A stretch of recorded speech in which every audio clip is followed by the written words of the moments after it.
Hello everyone. So in this video we are going to study types of chemical reactions. So before getting started, let me share something important with you that if you go to my home page of this channel, so there's a community tab. तो आप उसमें जाते हो तो उसमें आपको questions मिलेंगे, MCQ based है और आप उन क्वेश्चंस को अटेम्प्ट कर सकते हो। ओके, और देख सकते हो उसमें कुछ क्वेश्चंस में एक्सप्लेनेशन भी दिए हुए हैं, तो आप ट्राई कर सकते हो। इसी चैप्टर से है, केमिकल रिएक्शंस एंड इक्वेशन से। और if you want more questions like this, so you can let me in the comment section below and I'll make more MCQ from this chapter. Okay, so let's get started. So types of chemical reactions हैं तो इसमें 5 reactions हमें पढ़ना है, जिसमें first है combination reaction, second है decomposition reaction, third है displacement reaction, then fourth is double displacement, then oxidation reaction और रिडक्शन रिएक्शन। तो ये एक ही कहलाता है, ऑक्सीडेशन और रिडक्शन जो है इसको हम रिडॉक्स रिएक्शन कहते हैं। तो इसमें रिडक्शन और ऑक्सीडेशन साइमल्टेनियसली होता है, इसलिए इसको ऑक्सीडेशन रिडक्शन रिएक्शन बोलते हैं, इसलिए इसको एक ही रिएक्शन में इंक्लूड किया गया है। तो कॉम्बिनेशन रिएक्शन जो फर्स्ट है, जैसे कि नाम से ही आपको समझ में आ रहा है कि कॉम्बिनेशन, इसमें क्या होगा, दो या दो से ज़्यादा सब्सटेंसेस कंबाइन करेंगे और एक सिंगल प्रोडक्ट बनाएंगे। तो इसमें क्या मेन चीज़ है, फर्स्ट तो टू और more substances combine, जिसमें ये substances में elements, compounds कुछ भी हो सकता है, और single product is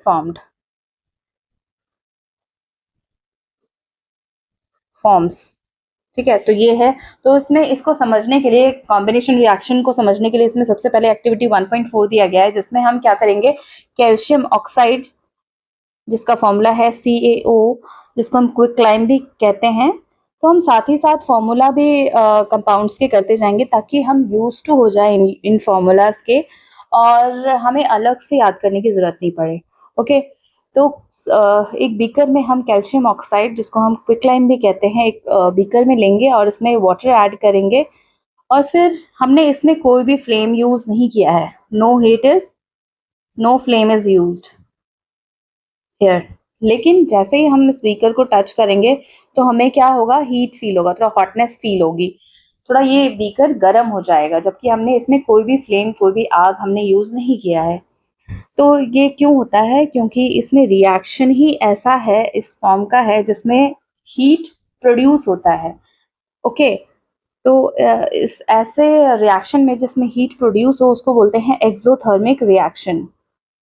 exothermic, so thermic means heat and exo means exit से exo।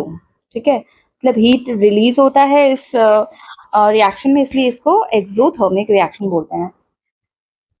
ठीक है, सिंगल प्रोडक्ट फॉर्म होता है, कैल्शियम ऑक्साइड ने हाइड्रोजन के साथ H2O वाटर के साथ कंबाइन करके स्लेग लाइन बना दिया है, जिसको बोलते हैं हम calcium hydroxide, CaOH twice, calcium hydroxide. और इसमें क्या होता है, सिंगल प्रोडक्ट फॉर्म होता है फ्रॉम टू और more reactants. So left hand side में जो भी होता है एरो के, उसको हम रिएक्टेंट्स बोलते हैं, और एरो के राइट साइड में जो होता है उसको RHS बोलते हैं, और वो प्रोडक्ट होता है। तो इसमें हीट रिलीज हो रहा है, राइट। तो जो स्लेग लाइम है, जैसे जो कि कैल्शियम हाइड्रोक्साइड है, CaOH2, इसको क्या बोलते हैं हम, स्लेग लाइम भी बोलते हैं। सो इस रिएक्शन में जो प्रोड्यूस हुआ है उसको वाइट वॉशिंग में यूज करते हैं। ओके, घर में जब सफेदी होती है वॉल पे, तो उसको वाइट वॉशिंग में यूज किया जाता है। और कार्बन हाइड्रोक्साइड क्या करता है, स्लोली रिएक्ट करता है कार्बन डाइऑक्साइड, जो कि हमारे एयर में ऑलरेडी प्रेजेंट है। कार्बन डाइऑक्साइड उसके साथ रिएक्ट करके क्या बना देता है, कैल्शियम कार्बोनेट बना देता है। तो आपने देखा होगा कि जब भी वाइट वॉश होता है हमारे घरों में, तो वॉल में वाइट वॉश करने के 2-3 दिन बाद ही मतलब चमक आती है, वो शाइन आता है। ठीक है, तो ये इसलिए होता है क्योंकि ये जो रिएक्शन होने में 2 से 3 दिन लग जाते हैं। To give a shiny finish to the wall. इस वजह से ये 2-3 दिन का टाइम लग जाता है। तो ये जो कैल्शियम कार्बोनेट है ये मार्बल का भी फॉर्मूला है और चॉक का भी फॉर्मूला है, ठीक है, सेम फॉर्मूला जो कि इसमें फॉर्म हो रहा है, और वाटर भी होगा। तो इसमें कॉम्बिनेशन रिएक्शन के कुछ और एग्जांपल्स दिए हुए हैं, जैसे कि फर्स्ट है बर्निंग ऑफ कोल। तो कोल क्या होता है, बेसिकली कार्बन का फॉर्म कार्बन का फॉर्म है। तो ये ऑक्सीजन जो कि हमारे एयर में प्रेजेंट है, या फिर बर्न करते हैं, तो किसी भी चीज़ को बर्न करते हैं तो वो किसके साथ रिएक्ट करता है, ऑक्सीजन के साथ। Oxygen is required for, help करता है ना जलने में किसी भी चीज़ को। तो ऑक्सीजन के साथ कंबाइन करके ये कार्बन डाइऑक्साइड गैस बना देगा, राइट। तो इसमें भी क्या हो रहा है, दो या दो से चीज ज्यादा ही सब्सटेंसेस कंबाइन करेंगे to form a single product. Okay, ये आपको ध्यान देना है कॉम्बिनेशन रिएक्शन में। फिर सेकेंड एग्जांपल है फॉर्मेशन ऑफ वाटर। तो इसमें H2 प्लस O2 कंबाइन करके ये H2O बना देगा, हाइड्रोजन और ऑक्सीजन कंबाइन करके वाटर बना देगा। अब इसको हमें बैलेंस करने की जरूरत है, क्योंकि हमने बैलेंसिंग सीख लिया है already. You can check the video. ठीक है, तो O2 है यहाँ पे सिंगल O है, तो हम क्या करेंगे, इसको 2 ऐड कर देंगे ऑक्सीजन को। तो यहाँ हमने पहले ही देखा है कि सब्स्क्रिप्ट में हम ऐड नहीं कर सकते, हमें हमेशा कोफिशिएंट में ही ऐड करना होता है। Oh my God.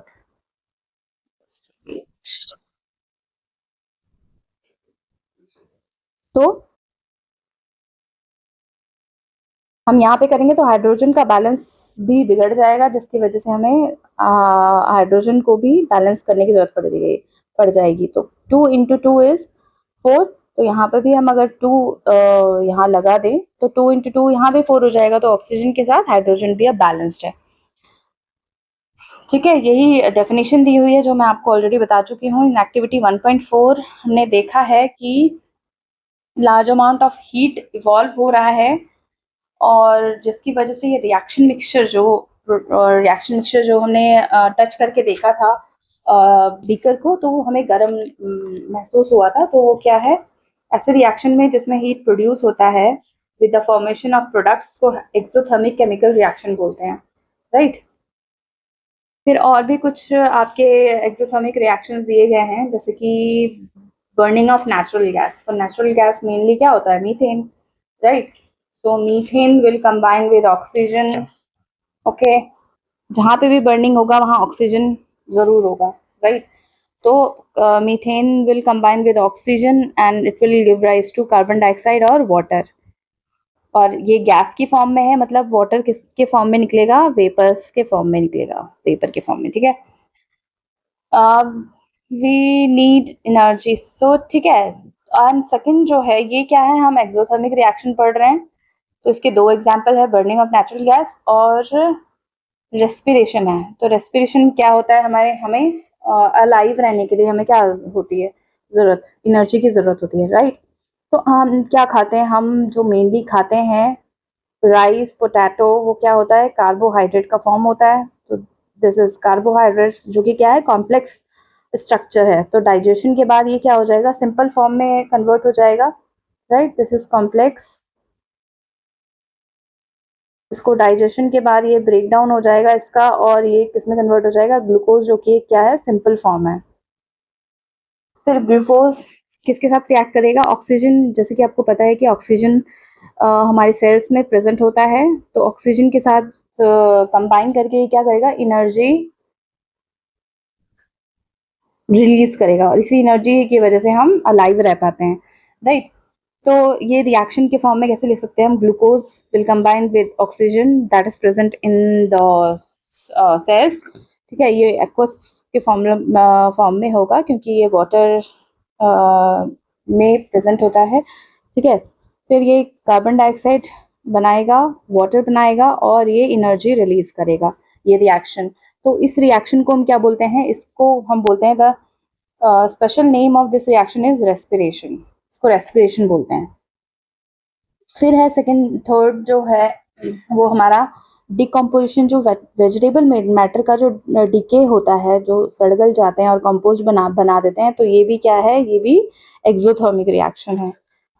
तो एक्टिविटी 1.1 इसी चैप्टर का हमने किया था, जिसमें मैग्नीशियम ऑक्सीजन के साथ कंबाइन करके मैग्नीशियम ऑक्साइड बना दिया था। उसमें फ्लेम भी आया था, वाइट फ्लेम था। और ये भी क्या है, ये किसका ये भी क्या है, ये भी एक्सोथर्मिक रिएक्शन है। ठीक है, इसको बैलेंस करेंगे 2 2। ठीक है, then we have second reaction, decomposition reaction. तो डिकम्पोजिशन मतलब क्या होगा, इसका मतलब है break down. Decomposition means break down, मतलब टूटेगा कुछ। ठीक है, तो देखते हैं इसमें क्या होता है। तो एक्टिविटी 1.5 है, इसमें क्या है, 2 ग्राम फेरस सल्फेट लेना है आपको। आप रिएक्शन के साथ करोगे ना एक्टिविटी, आपको ज़्यादा समझ में आएगा। तो फेरस सल्फेट आपने लिया, ये सॉलिड फॉर्म में, पाउडर के फॉर्म में होता है, ये सॉलिड होता है, सॉलिड होता है। तो FeSO4 को हमने हीट किया, हमने एक बीकर में लिया, टेस्ट ट्यूब में लिया, बॉइलिंग ट्यूब में लिया। और हमने क्या किया, पहले हम इसका कलर देखेंगे, ये क्या होगा, लाइट ग्रीन कलर का होगा, राइट। फिर हम बॉइलिंग ट्यूब को फ्लेम के ऊपर हम इसको गर्म करेंगे, तो इसका क्रिस्टल क्या हो जाएगा, चेंज हो जाएगा, कलर जो है इसका क्या हो जाएगा, रेडिश ब्राउन में कन्वर्ट हो जाएगा, जो कि क्या बताएगा कि एक नया प्रोडक्ट फॉर्म हुआ है, जो है फेरिक ऑक्साइड। और इसके साथ साथ कुछ एक ऑर्डर, एक स्मेल आएगी बर्निंग सल्फर की। क्यों आएगी, क्योंकि 2 सल्फर प्रोडक्ट्स फॉर्म होंगे, सल्फर डाइऑक्साइड और सल्फर ट्राइऑक्साइड यहाँ पे। ओके, तो कैसे होता है डिकम्पोजिशन रिएक्शन है ये, क्योंकि एक हमने कॉम्बिनेशन में 2 प्रोडक्ट लिया था, A प्लस B, जो जिसने हमें एक सिंगल प्रोडक्ट दिया था। यहाँ पे single product will break down into give simpler products. तो ये दोनों एक दूसरे के ऑपोजिट है, जो कॉम्बिनेशन रिएक्शन है और डिकम्पोजिशन रिएक्शन है। आप कह सकते हो कि ये एक दूसरे का ऑपोजिट है, राइट। ये कॉम्बिनेशन था, ये कॉम्बिनेशन था और ये डिकम्पोजिशन रिएक्शन है। तो फेरस सल्फेट क्रिस्टल जो है, जिसको हम बोलते हैं FeSO4 with 7 molecules of water. ठीक है, इसमें 7 मॉलिक्यूल्स वाटर अटैच्ड हैं। ठीक है, एक FeSO4 से। तो इसको इसका नाम ना ग्रीन विट्रियोल भी है। क्यों, क्योंकि ये ग्रीन कलर का होता है, तो इसको ग्रीन विट्रियोल भी बोलते हैं। तो ये ऑब्वियसली अगर किसी भी चीज़ में अगर वाटर है और उसको हीट करेंगे तो क्या होगा, वाटर लूज हो जाएगा, ठीक है, इवेपोरेट हो जाएगा। तो और इवेपोरेट हो जाएगा तो क्या होगा, जो कलर ग्रीन कलर का था, ये इसकी वजह से था, क्योंकि ये 7 मॉलिक्यूल्स ऑफ वाटर प्रेजेंट था इसमें। तो जैसे ही ये इवेपोरेट होगा, ये हीट होके लूज करेगा वाटर, तो इसका कलर चेंज हो जाएगा। और ये किस में डिकम्पोज हो जाएगा, फेरिक ऑक्साइड में, जो कि एक रेडिश ब्राउन कलर का प्रोडक्ट है। ठीक है, इसके साथ ये दोनों गैसेस फॉर्म होंगे। डिकम्पोजिशन, जो कैल्शियम, जो सेकेंड आपका देख सकते हो डिकम्पोजिशन रिएक्शन, ये जो कैल्शियम कार्बोनेट जिसके बारे में हमने अभी जस्ट पढ़ा था। ठीक है, तो वाइट वॉशिंग के लिए जो यूज होता है।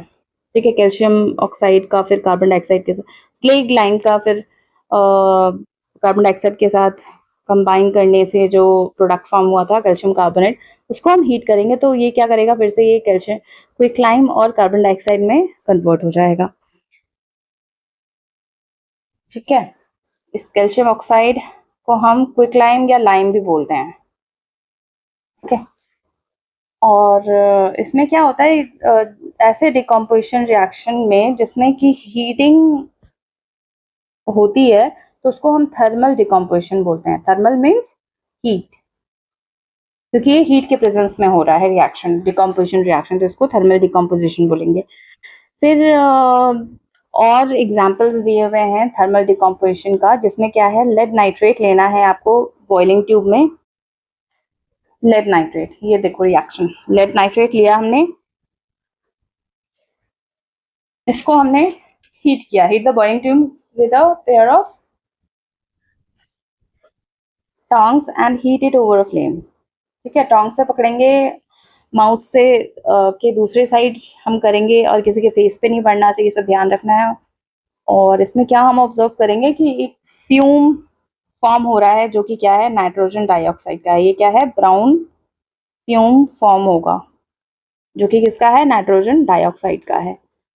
और oxygen will be also formed and lead oxide form होगा।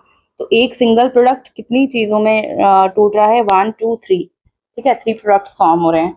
तो सिंगल प्रोडक्ट जो हमने यूज़ किया है इसमें लेड नाइट्रेट है, उसको हीट किया तो लेड ऑक्साइड, नाइट्रोजन डाइऑक्साइड और ऑक्सीजन के फॉर्म में बना है। तो ये लेड ऑक्साइड सॉलिड होगा और ये दोनों गैस के फॉर्म में बनेंगे। फिर एक और एग्जांपल है डिकम्पोजिशन रिएक्शन का। ये सारे रिएक्शंस जो भी हैं एग्जाम पॉइंट ऑफ व्यू से बहुत इंपॉर्टेंट है, तो आपको अच्छे से करना है, ठीक है। फिर आपको इसमें क्या करना है, एक प्लास्टिक मग लेना है, आपको नीचे होल करना है, यहाँ पे आपको होल करना है, यहाँ पे प्लास्टिक मग में। उसमें फिर रबर स्टॉपर आपको लगा देना है, फिट करना है, और इस रबर स्टॉपर पे आपको क्या करना है, इलेक्ट्रोड्स इंसर्ट करने हैं, ठीक है। रबर का है तो इसमें इंसर्ट हो जाएगा इलेक्ट्रोड, जो कि क्या है, कार्बन का होगा, कार्बन इलेक्ट्रोड। कार्बन का फॉर्म क्या है, ग्रेफाइट कार्बन का ही तो फॉर्म है, जो कि हम कार्बोनेट कंपाउंड्स में पढ़ेंगे, ठीक है। ग्रेफाइट करना है। फिर क्या करना है, दो आपको लेने हैं टेस्ट ट्यूब्स, और उसमें equal amount of water fill करना है आपको, equal amount of water fill करना है, और इसको इमर्स, पहले तो आप इस मग में पानी लेंगे, ठीक है। उसके बाद इसमें पानी फिल करके इसको इलेक्ट्रोड के ऊपर क्या करेंगे आप, इन्वर्ट कर देंगे, उल्टा करके रख देंगे आप, ठीक है।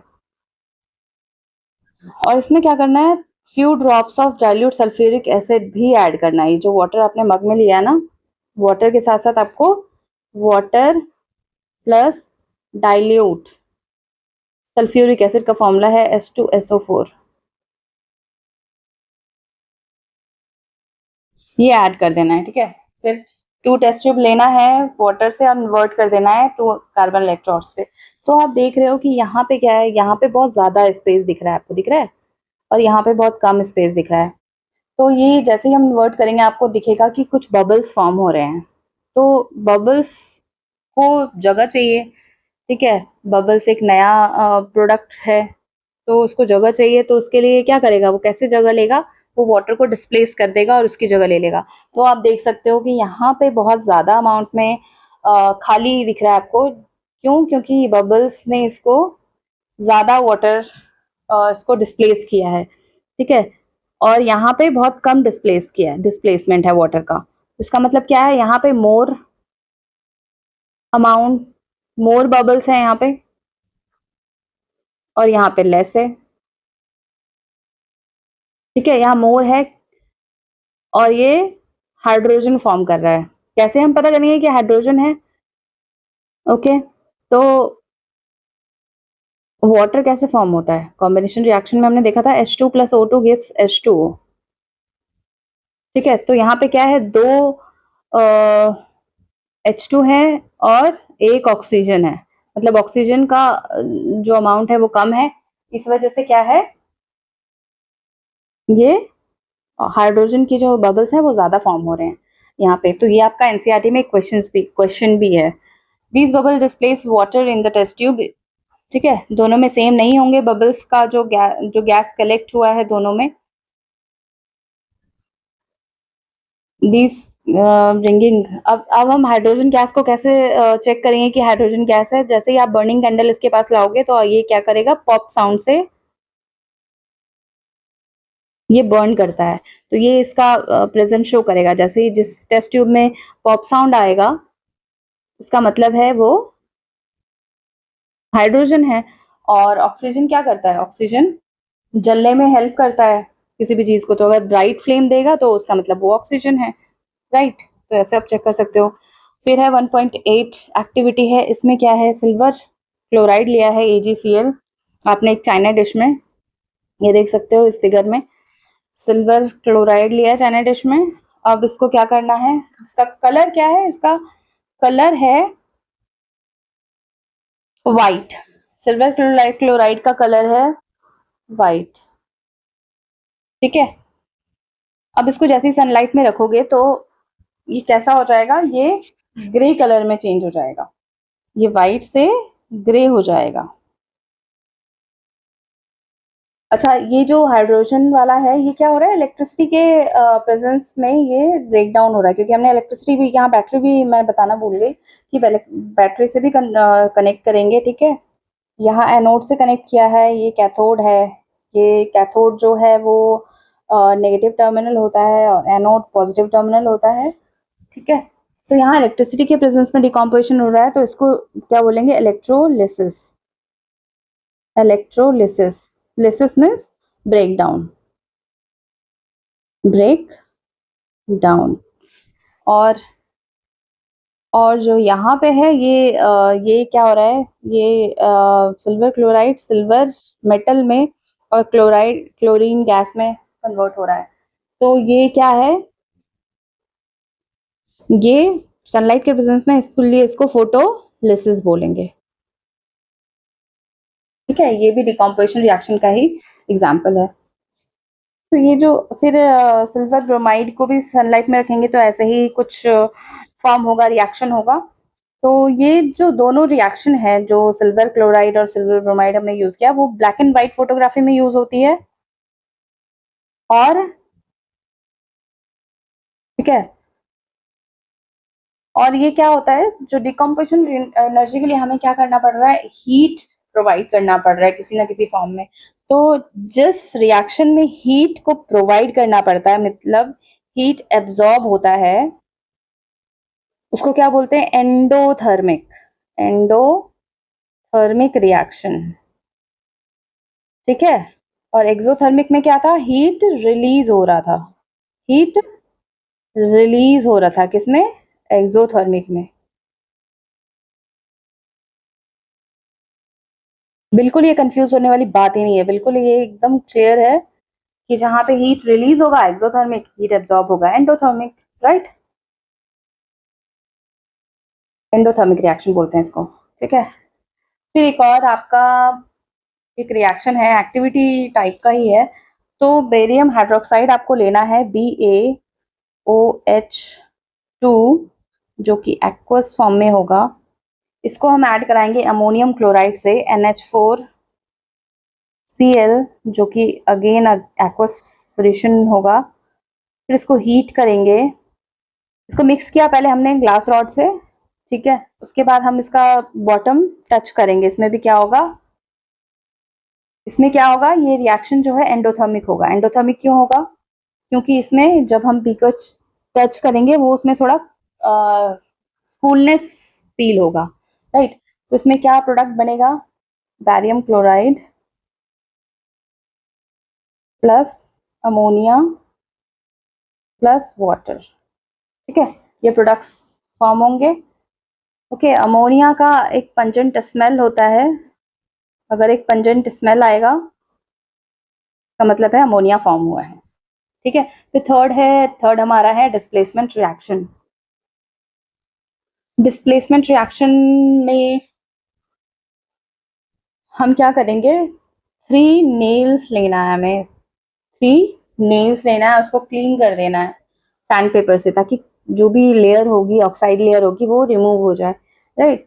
तो आयरन नेल्स को रिमूव क्लीन करेंगे हम उसको, फिर हम क्या करेंगे, take 2 test tube marked as A and B। 2 test tube लेंगे, ये फिगर में बता रखा है, अच्छे से बता रखा। 2 टेस्ट ट्यूब लेंगे, जिसको हमने A और B मार्क कर दिया है, और उसमें 10 ml का, दोनों में हम क्या करेंगे, कॉपर सल्फेट ले लेंगे, CuSO4। इसमें भी ले लिया हमने और इसमें भी ले लिया CuSO4, ठीक है। Take about 10 ml of copper sulfate, the 2 iron nails with a thread and tie 2 iron nails with a thread। Thread के साथ हमने 2 आयरन नेल्स को टाई किया और इमर्स कर दिया कॉपर सल्फेट में।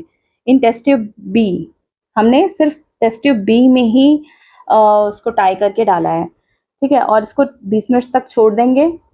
और एक जो नेल है, हमने 3 आयरन नेल लिया था, हमने 2 उसमें डिप कर दिया टेस्ट ट्यूब बी में, और एक को कंपैरिजन के लिए हमने बाहर ही छोड़ दिया, राइट। ये नेल दिख रहा है क्या, इस टाइप का नेल, ठीक है। After 20 minutes, take out the iron nails from the copper surface or compare the intensity of blue color of copper sulfate. Copper sulfate किस कलर का है? ब्लू कलर का है, ठीक है। तो इसमें कैसे चेंजेस आएंगे? Compare the colour of the iron nail dipped in copper sulphate with one kept aside. ये आयरन नेल है, इस तरह का होगा जब इसमें कोई भी परत नहीं चढ़ी है, और जो कॉपर सल्फेट सॉल्यूशन में रखा था उसमें क्या हो गया, उसमें ये क्या हो गया, इसमें ये कलर चढ़ गया। ये ऐसा क्यों हुआ है? क्योंकि इसमें डिस्प्लेसमेंट हुआ। डिस्प्लेस करना मतलब किसी की जगह ले लेना। डिस्प्लेसमेंट का मतलब होता है जहाँ पे किसी ने किसी की जगह ले ली, ठीक है। तो कैसे ली? कि कॉपर सल्फेट सॉल्यूशन हमने टेस्ट ट्यूब ए में लिया है जिसमें हमने कोई आयरन डिप नहीं किया। टेस्ट ट्यूब बी जिसमें हमने आयरन नेल्स डिप किया था, उसका कलर कैसे हो गया? फेड हो गया है, राइट। तो ऐसा क्यों हुआ है? क्योंकि जो आयरन था नेल में वो क्या हो गया, ये सॉल्यूशन में कॉपर को डिस्प्लेस करके इसमें ये घुल गया है इसमें, ठीक है। तो आयरन सल्फेट सॉल्यूशन का कलर फेड हो गया है, इसमें क्या हो गया है? फेड हो गया, क्योंकि आयरन ने कॉपर को डिस्प्लेस किया। Iron is more stronger than copper. Copper बेचारा क्या करेगा, कहाँ जगह लेगा? तो वो नेल में जाके चला जाएगा, ठीक है। और इसने सॉल्यूशन में सारा का सारा जगह ले लिया है। तो iron nail become brownish in colour and the blue colour of copper sulphate fades. तो इस ये रिएक्शन होता है आयरन नेल में आयरन था, फिर कॉपर सल्फेट सॉल्यूशन, फिर ये क्या करेगा, कॉपर को हटा दिया जो कि नेल में लग जाएगा और ये फेरस सल्फेट सॉल्यूशन बना देगा। In this reaction iron has displaced और रिमूव्ड अनदर एलिमेंट, जो कि क्या है? कॉपर है। कॉपर को हटा दिया, ढुशुम, कॉपर को इसने हटा दिया और इसने इसकी जगह ले ली, ठीक है, डिस्प्लेस कर दिया, इसलिए इस रिएक्शन का नाम है displacement reaction. And as this reaction is known as displacement reaction. और भी है, जिंक है। एक ना रिएक्टिविटी सीरीज होती है,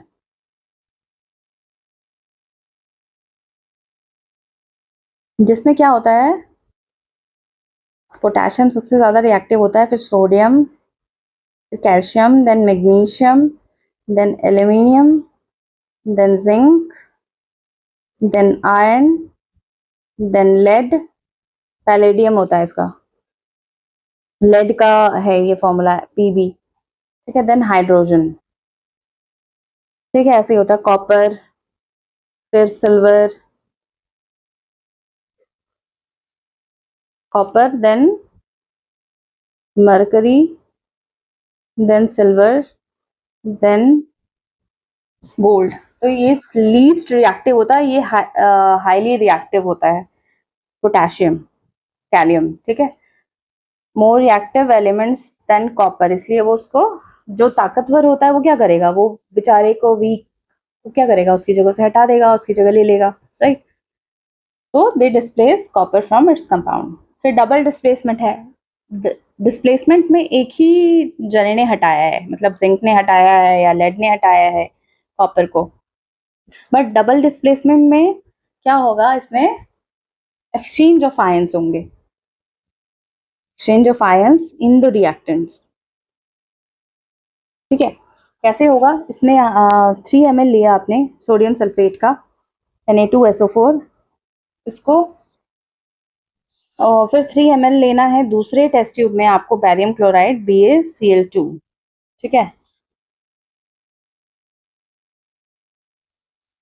सॉल्यूशन मतलब, ठीक है, एक्वा सॉल्यूशन लेंगे हम, और एक वाइट सब्सटेंस फॉर्म हो जाएगा जो कि क्या होगा, बेरियम सल्फेट का। यहाँ पे क्या हुआ है ना, कि सोडियम ने यहाँ बैरियम को हटा दिया और इसकी जगह लेके सोडियम क्लोराइड बना दिया, और बेरियम ने क्या किया, बेरियम ने सोडियम को हटा के यहाँ पे बैरियम सल्फेट बना दिया, जो कि क्या है, जो कि एक इनसॉल्युबल फॉर्म है, जो कि क्या है, सॉलिड दिख रहा है यहाँ पे, सॉलिड फॉर्म में फॉर्म हुआ है, ये इनसॉल्युबल होता है।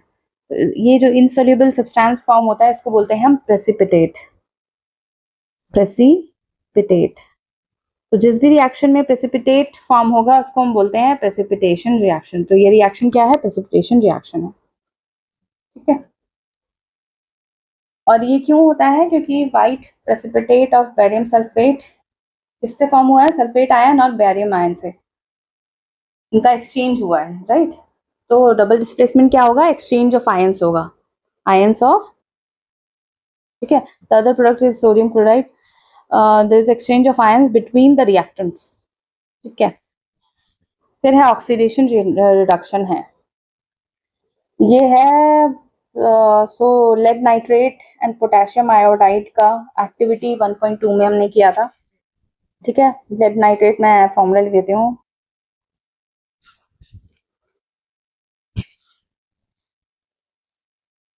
लेड नाइट्रेट, मैं रिएक्शन लिख रही हूँ एक्चुअली, ये कंबाइन करेगा पोटेशियम आयोडाइड से और ये बना देगा लेड आयोडाइड, जो कि क्या है? एक प्रेसिपिटेट होगा सॉलिड की फॉर्म में, पीपीटी हमने शॉर्ट फॉर्म में लिख दिया है, प्लस सोडियम नाइट्रेट, ये पोटेशियम नाइट्रेट बनाएगा, जो कि क्या होगा? एक्वस होगा। ये भी एक्वस है, ये भी एक्वस है। इसको हम बैलेंस कैसे कर देंगे? यहाँ पे 2 ऐड करना पड़ेगा, राइट? तो ये हो गया। इसमें क्या हो जाएगा? ये जो पीपीटी बना है ये किस कलर का होगा? ये होगा येलो पीपीटी। इसमें भी डबल डिस्प्लेसमेंट हुआ है, लेड ने पोटेशियम को हटाया है और पोटेशियम ने लेड को हटा के KNO3 बना दिया है। फिर है ऑक्सीडेशन रिडक्शन, तो नाम में ही सब कुछ है, ठीक है। ऑक्सीडेशन में क्या होगा? एडिशन ऑफ ऑक्सीजन, रिडक्शन में removal of oxygen, oxygen add होगा, इसमें ऑक्सीजन रिमूव होगा, इसमें हाइड्रोजन रिमूव होगा और इसमें हाइड्रोजन ऐड होगा। ऐसा क्यों है? क्योंकि हर टाइम आपको पॉजिटिविटी तो मिल सकती है ना, कभी नेगेटिविटी भी मिल जाती है, सिर्फ पॉजिटिव पॉजिटिव तो नहीं होता सब जगह। तो ये क्या है? ये सिर्फ याद रखने के लिए है कि एक चीज अगर प्लस हो रही है तो दूसरी चीज माइनस होगी, राइट? तो आप अगर एक चीज याद रख लेते हो तो दूसरी चीज ऑटोमेटिकली आपसे आपको याद करने की जरूरत नहीं पड़ती है, राइट?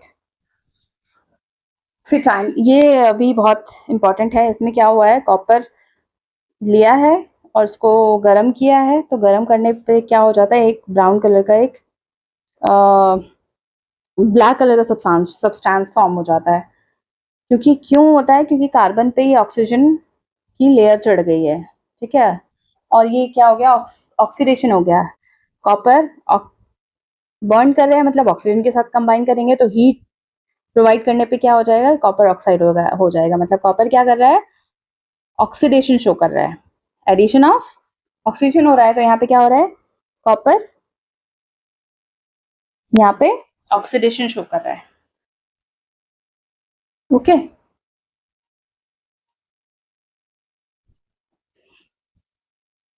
और इसमें अगर हाइड्रोजन गैस हम पास कर दें तो ये क्या हो जाता है? फिर से जो ब्लैक कोटिंग होती है सरफेस पे वो फिर से ब्राउन हो जाती है और ये कॉपर बना देती है और वाटर रिलीज हो जाता है। If a substance gains oxygen तो वो ऑक्सीडाइज्ड है, अगर लूज कर रहा है तो वो रिड्यूस हो रहा है, ठीक है। तो ये यहाँ पे क्या हो रहा है? ये ऑक्सीजन लूज कर रहा है मतलब रिड्यूस हो रहा है, यहाँ पे ऑक्सीजन का एडिशन हो रहा है मतलब ये ऑक्सीडाइज कर रहा है। this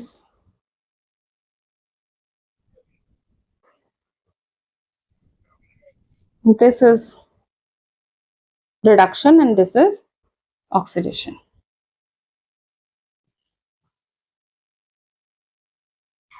इसमें क्या हो रहा है? कॉपर ऑक्साइड ऑक्सीजन को लूज कर रहा है 1.29 में, ठीक है। Copper oxide losing oxygen and being reduced, जहाँ पे लॉस ऑफ ऑक्सीजन होगा तो रिड्यूस होगा और जहाँ पे हाइड्रोजन गेन होगा वहाँ पे